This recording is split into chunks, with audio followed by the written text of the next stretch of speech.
To understand computer hardware, we have to start with systems that have zero sense of history. Combinational logic circuits are devices where the output is determined strictly and entirely by whatever input is present at this exact moment. Unlike sequential logic, which relies on previous states, a combinational circuit has zero memory. What happened 1 second ago has absolutely no bearing on what the circuit is doing right now. Engineers map these memoryless relationships using this standard block diagram. You have a specific number of n inputs entering the combinational circuit, producing m outputs based solely on the active signals. By bypassing the need to store or retrieve past data, these circuits provide the direct logic path for hardware. They function as the foundational reflexes of a computer, where every output is a live consequence of its current inputs. To translate an abstract problem into physical hardware, engineers rely on a direct, unbreakable relationship between three elements: the truth table, the Boolean expression, and the physical logic gates. Every row in a truth table that results in an output of 1 dictates a specific mathematical term.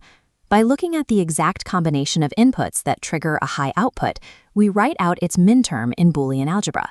This Boolean expression functions as a literal blueprint for the hardware. Using the sum of products method, we map the variables in the equation directly to physical and not gates to construct the circuit.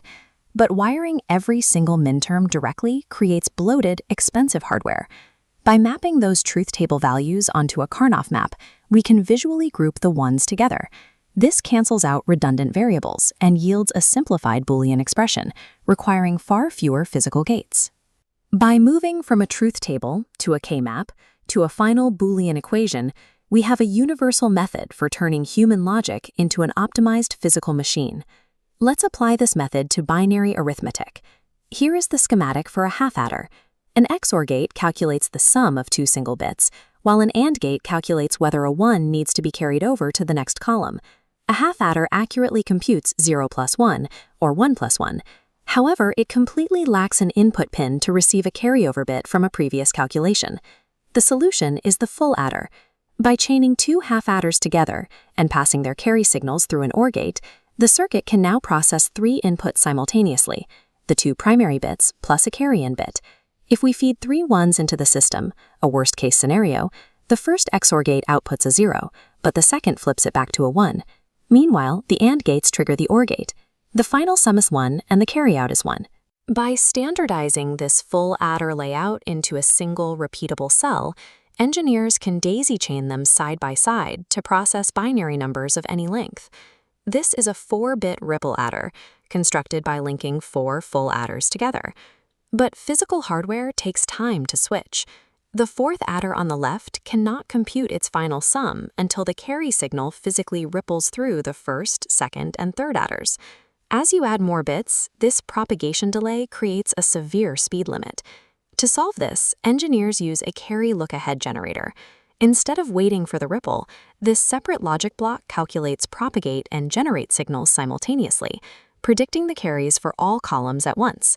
Let's test your understanding. Pause the video and design a 3-input circuit that outputs a 1 only when the binary value is less than 3. Find the minimized Boolean formula. The binary values for 0, 1, and 2 yield an output of 1. If we place those into a K-map, we can group the terms to find the optimized hardware solution. F equals x0 y0 plus x0 z0. Whether isolating dependencies to bypass propagation delays or using K-maps to strip away redundant gates, intelligent design is how we overcome the physical limitations of silicon. Building separate physical chips for addition and subtraction takes up valuable space. This diagram shows a 4-bit adder subtractor, which performs both operations on the exact same hardware using a single mode switch, labeled M. Setting M to 0 puts the circuit in addition mode.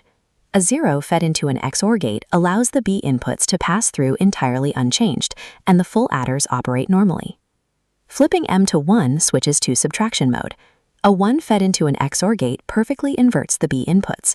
Simultaneously, that same mode signal feeds a 1 directly into the first carry-in pin. Inverting the bits and adding 1 is the exact mathematical definition of 2's complement. Here is the architecture actively computing 3 minus 6. The binary for 3 enters the top. The binary for 6 is inverted by the XORs.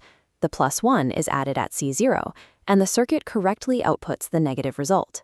Finally, if the addition of two signed numbers exceeds the physical bit limit of the hardware, the result becomes invalid. The final XOR gate, labeled V, compares the last two carry lines. If they differ, V outputs a 1, alerting the system to an overflow error.